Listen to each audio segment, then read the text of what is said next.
Village connectivity sir, connectivity road ఇది, metal road కనబడేది మనకు. ఈ ముందుకెళ్తే ఒక 100 మీటర్ల దూరంలో డబుల్ బీటీ రోడ్ ఉంటుంది సార్. ఆ డబుల్ బీటీ రోడ్ నుంచి 100 మీటర్ల దూరంలో ఒక 10 గుంటల సైట్ సార్, చిన్న సైట్ ఇది. ఈ రోడ్కు మనకు నార్త్ ఫేస్లో ఉంటుంది సార్ ఈ సైట్ వచ్చేసి. ఇది రోడ్ ఫేస్ కూడా 80 మీటర్లు ఉంది సార్, ఇక్కడ వరకు ఉంటుంది.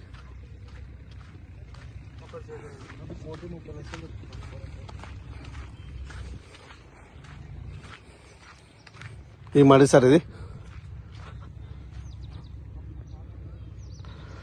ఈ రోడ్ కానుకొని నార్త్ ఫేస్లో ఉంది సార్. ఇది 10 గుంటల సైట్. సైట్ వచ్చేసి మనకు దొమ్మాట విలేజ్లో ఉంది సార్. ఇది దళితాబాద్ మండలంలో వస్తుంది సార్ సైట్ వచ్చేసి. ఇది మనకి గజ్వేల్ నుంచి మనకు 27 కిలోమీటర్ డిస్టెన్స్ ఉంది సార్ సైట్ వచ్చేసి. చేగుంట నుండి మనకు 23 కిలోమీటర్ డిస్టెన్స్లో ఉంటుంది సార్ సైట్ వచ్చేసి.